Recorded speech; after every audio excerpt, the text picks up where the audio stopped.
I thought I was driving into silence, because that was the whole reason I went back to the valley that morning. My uncle had been gone for 6 months. Probate had finally closed, and for the first time since the funeral, I had a clear Saturday to drive through the north gate, walk down to the lake, and sit on the old dock where he used to drink coffee before sunrise, but instead, I found a resort. The first thing I saw was a wooden sign bolted to 2 fresh posts beside the ranch road. Cedar Ridge, Lake Retreat, Resident Bookings, Open Cabins 1 through 32.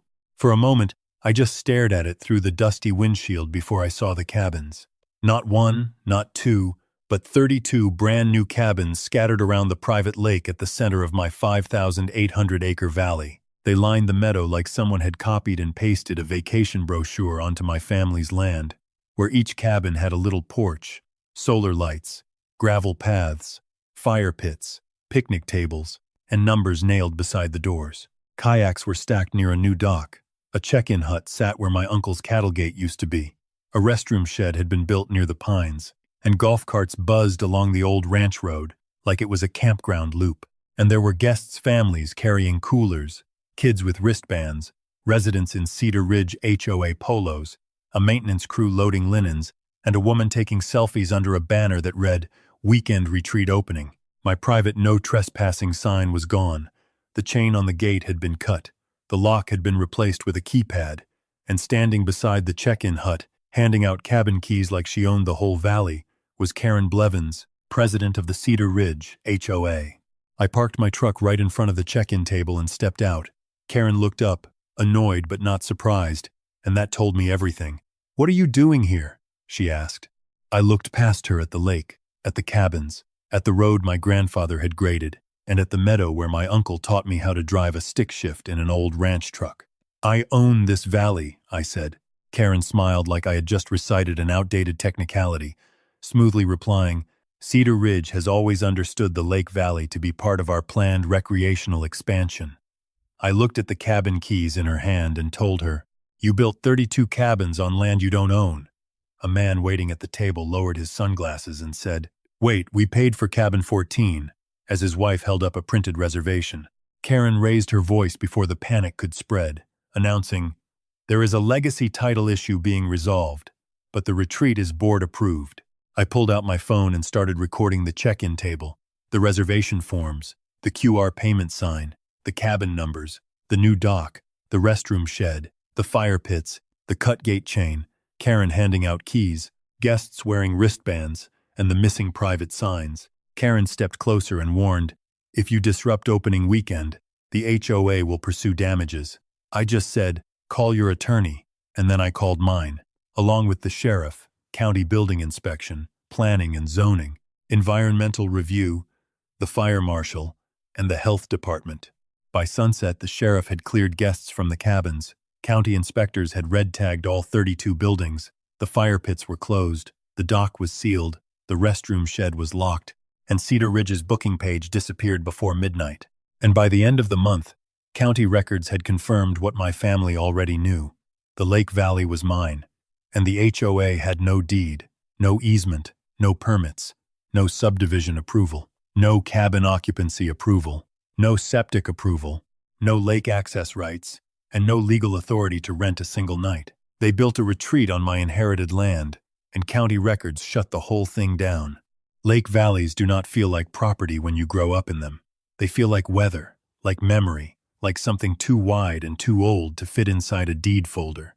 My Uncle Ray owned Cedar Hollow Valley for almost 40 years, and before that, my grandfather owned part of it, then bought the rest piece by piece from neighbors who were tired of fighting mud, drought, and long roads. So by the time I was born, the valley was just part of our family's geography. It was 5,800 acres of pine ridge, meadow, creek bottom, old pasture, rocky slopes, and a private lake tucked almost perfectly in the center. There was an old ranch cabin near the west shore, a sagging boat shed, a narrow dock my uncle patched every spring, a windmill that squeaked even when there was no wind, and a dirt road that climbed through the ridge before dropping into the valley floor. My uncle never called it beautiful. He called it work, fence work, road work, water work, brush work, gate work, and tax work, the kind of work you did because land does not stay cared for just because you love it. but I knew he loved it. I saw it in the way he checked the survey monuments after storms, the way he kept old maps in plastic sleeves, and when developers called and he let the phone ring because he already knew the offer before they made it. Cedar Ridge Estates was built on the high ground to the east, arriving after the old highway was widened, and wealthy people discovered that a house with a lake valley view sounded better than a house beside scrubland. The developer bought the ridge, built a gated homeowners association community, paved winding roads, planted decorative grasses, and sold every lot with sunset views over my uncle's land, using the valley constantly in their marketing with phrases like Lakeview living, nature at your doorstep, a retreat-like setting, and future outdoor lifestyle opportunities. But the developer never owned Cedar Hollow Valley, not 1 acre of it, because my uncle refused to sell, refused trail access, refused lake access, refused an option contract, refused a recreational partnership, and refused a conservation view agreement, telling them that if they wanted conservation, they could conserve what they owned. The recorded plat for Cedar Ridge ended at the ridge boundary, meaning their covenants covered their lots, roads, clubhouse, pool, and common areas, but not the valley, not the lake, not the ranch road, not the cabin, and not the meadow. My uncle kept every document because he understood developers and HOAs better than I did then, and before he died, when his hands had started shaking and his voice had gotten thin, he called me to the old cabin and opened a metal box on the kitchen table. Inside were deeds, surveys, tax maps, probate instructions, old letters from developers, grazing records, water files, no access notices, and county correspondence. He pushed the box toward me and said, "When I'm gone, they'll come back, maybe not the same people, but the same appetite." I told him nobody was going to steal a whole valley, but he gave me a look that made me feel 12 years old, and replied, "They don't steal it all at once, they rename it first." He was right, because after he passed, probate took months, and while I was grieving, working full-time, and dealing with lawyers, banks, taxes, utility accounts, and the kind of paperwork death leaves behind for the living, I did not visit the valley as often as I should have. The gate cameras were old, the road was rough, and I assumed locked gates and posted signs still meant something, but Cedar Ridge assumed my absence meant opportunity. Karen Blevins had become HOA president 2 years earlier, calling herself a visionary leader obsessed with amenities who wanted Cedar Ridge to compete with resort communities, pushing for pickleball courts, gated trails, outdoor movie nights, and something she called the Lake Retreat Initiative. At first, I thought it meant they were building something on their side of the ridge, until I started seeing language in newsletters. People forwarded to me, Legacy Recreational Reserve, Future Lake Retreat, Community Expansion Concept, and Phase 2 Outdoor Lifestyle. None of those phrases were legal rights, but they sounded enough like planning to impress residents. And if you have ever owned inherited land near an HOA, you know how dangerous invented language can be. A meadow becomes a reserve, a private lake becomes an amenity, a locked ranch road becomes future access, and a family cabin becomes a retreat office. Like, comment, and subscribe when you get a moment, because this story is exactly why you keep probate records, deeds, surveys, county maps, old refusal letters, and camera footage. As people like Karen do not always jump the fence with bolt cutters first, sometimes they start with a brochure. The first screenshot came from a man I barely knew named Paul, who lived in Cedar Ridge but had helped my uncle fix a trailer tire once and had enough sense to know the valley was not HOA property. He sent me a Facebook post with one question: "Did you approve this?"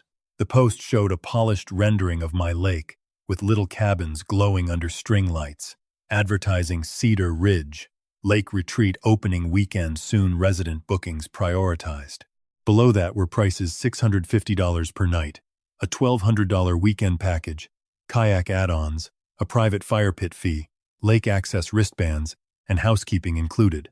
I stared at the image until my eyes hurt, recognizing the main photo was taken from the West Ridge looking down over my lake, the curve of the shore, the old pine cluster, the meadow where elk sometimes crossed, and the ranch road running in a pale line through the grass, except they had drawn cabins into it, or so I thought. I called the HOA office and got no answer, so I emailed Karen, the Cedar Ridge Board, the management company, and their attorney, stating clearly, Cedar Hollow Valley is private property owned by me under recorded probate deed. Cedar Ridge, HOA, has no ownership, easement, access right, development right, rental right, lake right, or construction authority. Remove all listings, cancel all bookings, and confirm no entry onto the property. Karen replied the next morning, writing, Cedar Ridge has long understood the Lake Valley to be part of the community's planned recreational expansion. The board will continue to serve residents while legacy title matters are finalized. Legacy title matters, that phrase felt like someone tapping a knife against a glass. I called my attorney, Marissa Cole, who had helped finalize probate, and she told me they did not just write that by accident.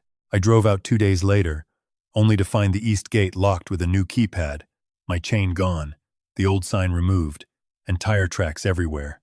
I parked and walked the fence line until I found where contractor trucks had widened a break near the old service entrance, and inside, I saw fresh gravel not dumped randomly, but graded into a road along with lumber wrappers, solar light boxes, empty concrete bags, boot prints, golf cart tracks, survey flags near the lake, and in the distance, the sound of saws. I did not confront the crew that day. Instead, I took photos from a ridge, backed out, and called the sheriff, where a deputy took a trespass report but advised it would help to have title documents, survey confirmation, and evidence of who authorized the work. Marissa told me to document everything and let the county agencies build the bigger case. But the HOA moved faster than the county. Within 3 weeks, the Facebook post became real as cabins appeared around the lake, small at first, then finished, then numbered. Cabin 1 near the North Meadow, Cabin 8 near the dock, Cabin 14 near the Pines, Cabin 22 above the creek, and Cabin 32 on the rise, where my uncle used to park his truck at sunset. They installed fire pits, benches, solar path lights, kayak racks, a new dock, a check-in hut, a restroom shed, and a gravel parking area, stretching string lights between posts, placing maps at trailheads, printing wristbands, and sending booking confirmations, all of it on my land. When I finally drove in on opening weekend and saw guests standing there with bags, I understood what Karen had done. She had created dependence.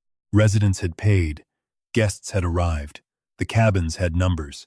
The website had photos. The board had spent money. And contractors had been hired.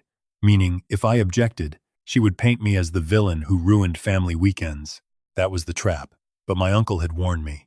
They rename it first, and then they make people believe the new name. I did not touch the cabins, and that mattered, because while I wanted to pull down every Cedar Ridge sign, drag the check-in table into the road, and cut the lights off every porch, I knew exactly how Karen would use that video. Angry heir destroys community retreat, landowner threatens families, dispute escalates. So I recorded the entrance sign, the new keypad, the cut chain lying in the grass, the missing no trespassing post, the widened ranch road, the check-in hut, the guest wristbands, the QR booking code, the cabin numbers, the fire pits, the new dock, the restroom shed, the maintenance crew unloading towels, and Karen handing out keys. I walked slowly and narrated dates, times, locations, and what I saw, documenting Cabin 1, Cabin 2, Cabin 3, filming all the way to Cabin 32, while Karen followed me, telling residents that I was involved in a title dispute, which I recorded too. A father near Cabin 9 asked if their reservation was still valid, and Karen assured him the HOA had authority to operate the retreat. A woman asked if they could use the lake, and Karen claimed their wristbands included lake access. A maintenance worker told me to stay out of the service area, and when I asked who hired him, he confirmed it was the Cedar Ridge HOA, and I recorded all of it. Then I stepped away from the crowd and called Marissa, who told me to send everything immediately before giving me the agency list again. The sheriff, the county recorder, the assessor, planning and zoning, the building department, the health department for septic, the fire marshal, the environmental office, the surveyor, and insurance.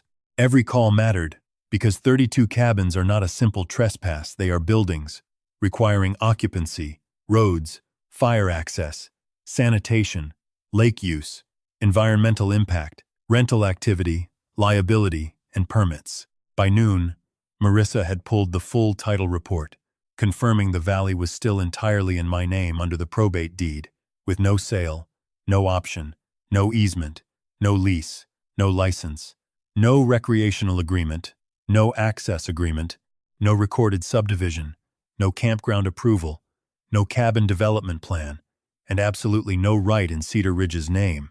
The county recorder confirmed it, the assessor confirmed it, and the surveyor confirmed the cabins were not on some disputed boundary edge, but deep inside my parcel, with cabin 17 alone sitting nearly a mile from Cedar Ridge's recorded line. The building department found 0 permits, no cabin permits, no foundation approvals, no occupancy certificates, and no structural inspections. Planning had 0 development applications, no site plan, no conditional use approval, no campground review, and no resort approval. The health department had no septic permit for the restroom shed or cabins. The fire marshal had no fire access plan, no emergency turnaround approval, and no permit for 32 fire pits around a dry pine valley. And the environmental office had no lakefront disturbance approval, no erosion control plan, no review for the dock, and no approval for shoreline use. Every office said the same thing in different words. They had built first and hoped paperwork would catch up later. Then Paul, the Cedar Ridge resident, sent me internal board minutes. I do not know how he got them, and I did not ask, but one line made my hands go cold. Proceeding with retreat occupancy may strengthen community reliance before final title issues are resolved. There it was, they knew. They knew title was not resolved.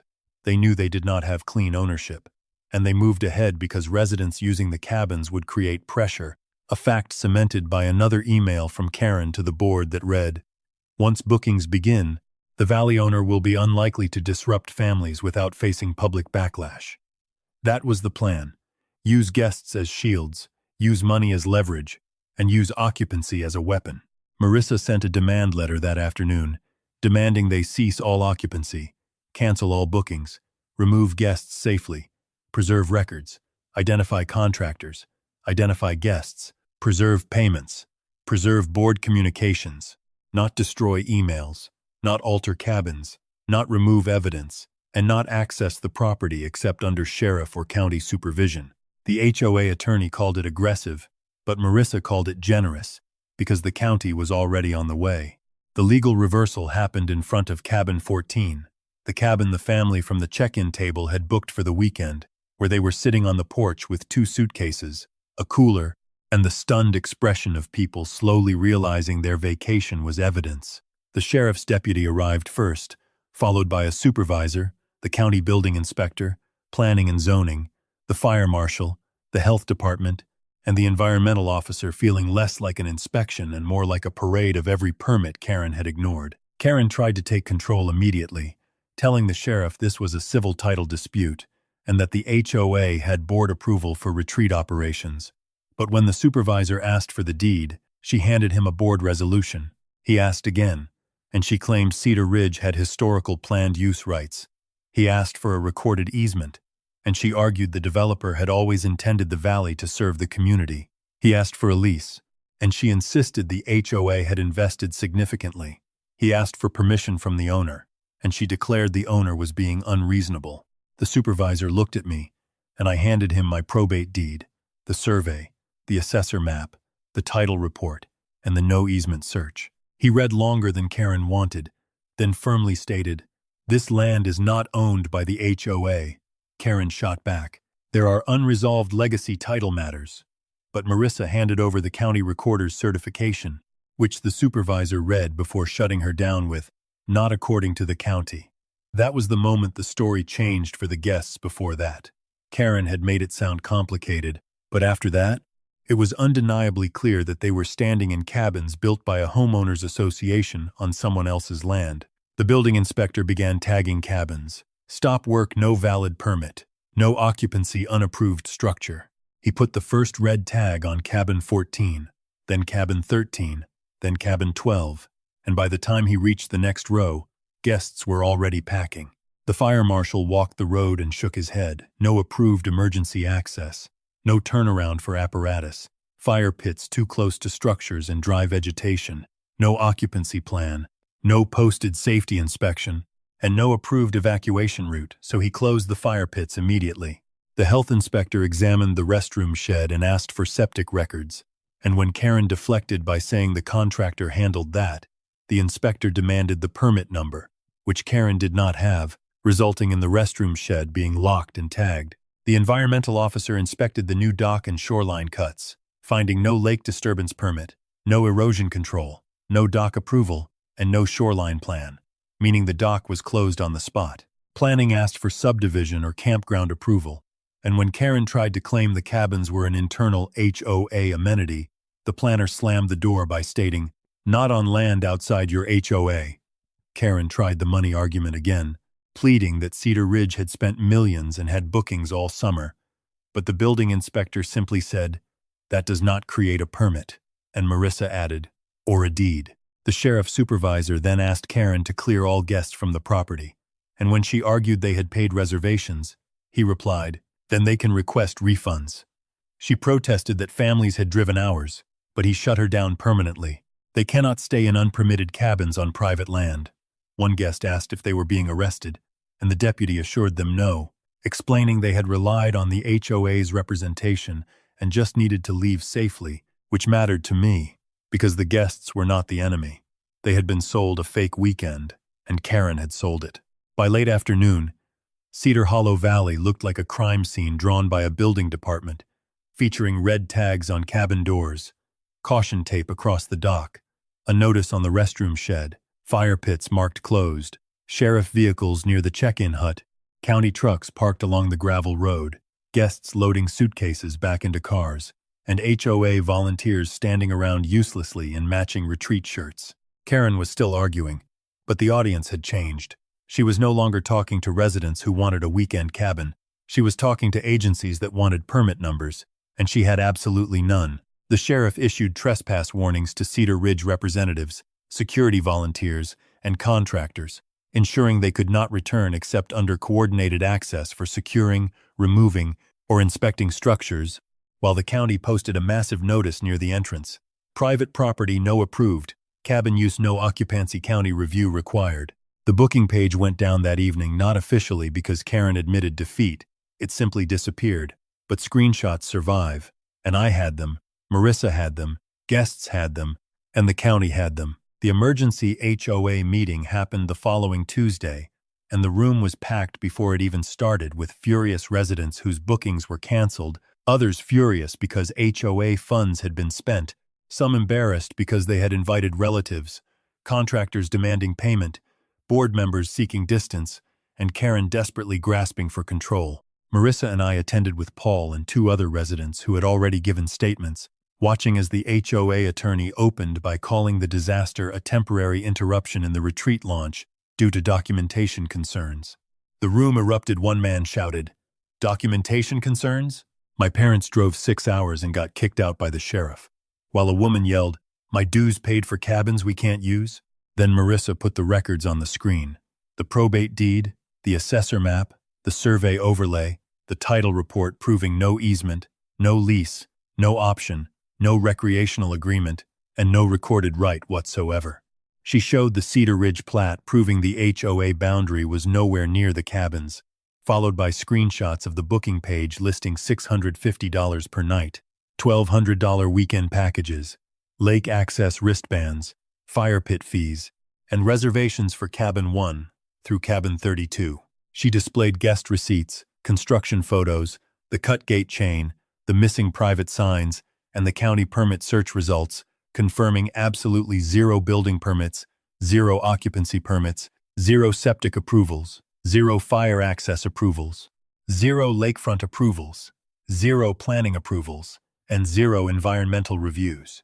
Then came the board minutes stating, "Proceeding with retreat occupancy may strengthen community reliance before final title issues are resolved," making the room go dead quiet until a resident in the front row whispered, "They knew." Marissa moved to the next slide featuring Karen's email. "Once bookings begin, the Valley owner will be unlikely to disrupt families without facing public backlash." Now everyone knew that Karen had not been confused, she had been coldly calculating. A resident stood up, looked directly at Karen, and asked, "So you used our families as leverage against a landowner?" Karen tried to claim the email was taken out of context, but Paul loudly retorted, "It's the whole sentence." Another resident grilled the HOA attorney, Asking whether Cedar Ridge owned the valley, he said no. Whether Cedar Ridge had an easement, no. Whether the cabins had permits, no. Whether guests could stay there, no. Whether refunds were required. The attorney hesitated, so the room answered for him with a resounding yes. Then came the financial part, where the treasurer admitted the project had cost far more than originally disclosed, detailing expenses for cabins, road grading, the dock, the restroom shed, the booking platform, landscaping, furniture, solar lights, contractor deposits, and marketing, meaning millions had been committed. Some invoices were unpaid, insurance was under review, and they faced possible fines, possible lawsuits from guests, and possible claims from me. Residents who wanted a retreat suddenly wanted resignations, prompting Karen to try and give a speech about vision, community value, and refusing to be intimidated by outdated ranch ownership, which was swiftly cut off when an older resident stood up and declared, "A deed is not outdated because you dislike it." People clapped.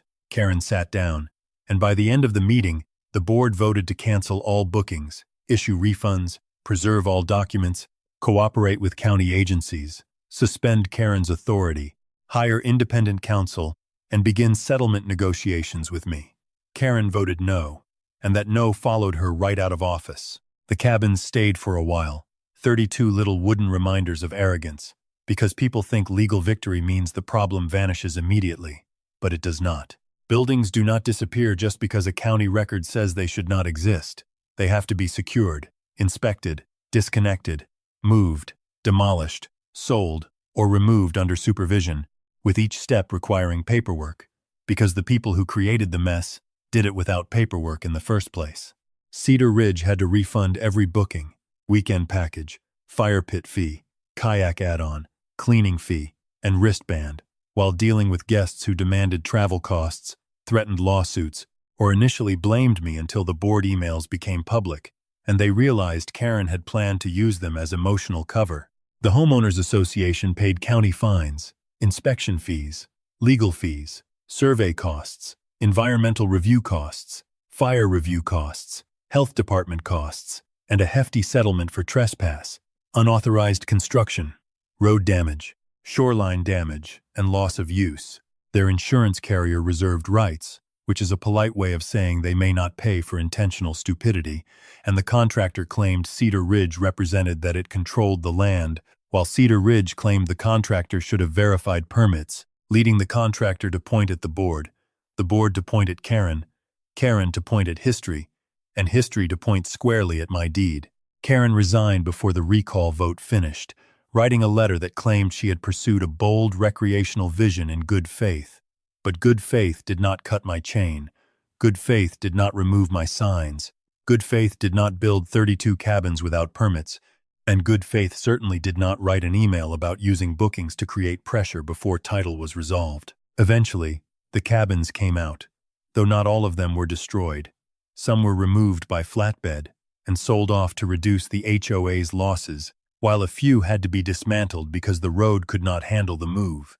The restroom shed was hauled away, the dock was removed, the fire pits were dug out, the gravel loop was broken up, the meadow was reseeded, the shoreline was stabilized, and the old ranch road was narrowed back down.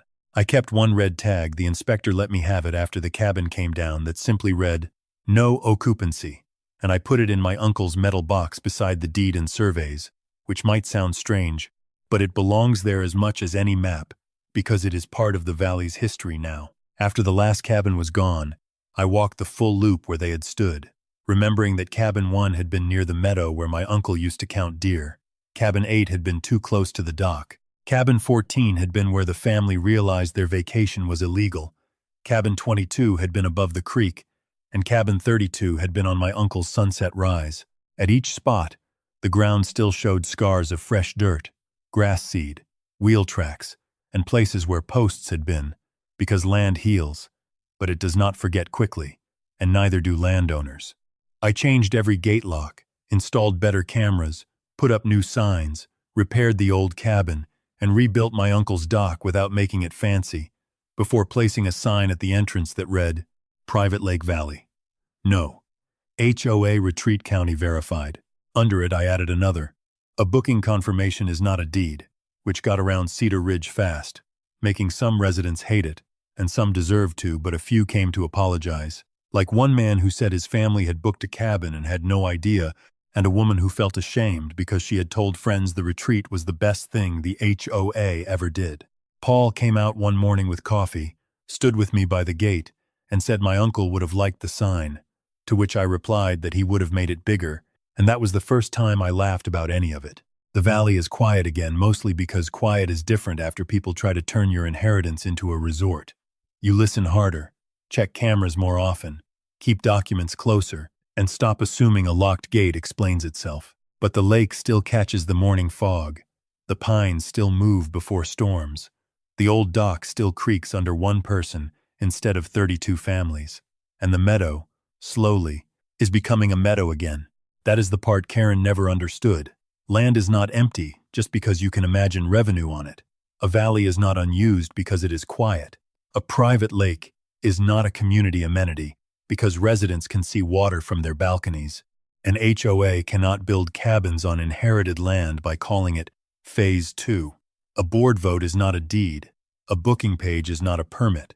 A wristband is not a property right, and spending millions in the wrong place does not make the place yours. If an HOA ever starts advertising your land, lake, cabin, pasture, trail, road, or valley as a retreat, amenity, expansion, reserve, or future phase, do not wait for opening weekend. Screenshot everything. Save the booking page, record the signs, pull your probate deed, survey, assessor map, title report, and old refusal letters. Call the sheriff when people enter. Call building, planning, health, fire, and environmental offices when structures appear. And do not tear it down yourself, but let every missing permit become part of the case. Cedar Ridge built 32 cabins in my inherited 5,800-acre Lake Valley, and county records shut them all down. And if this story kept you listening, tell me in the comments what you think was worse: building the cabins without owning the land, or using families with paid bookings as pressure against the real owner. Share this with someone who owns inherited property, land near an HOA, or any quiet place people keep trying to rename. And subscribe for more stories where ordinary landowners do not win by yelling louder, but by keeping the records that prove exactly where the fantasy ends and ownership begins.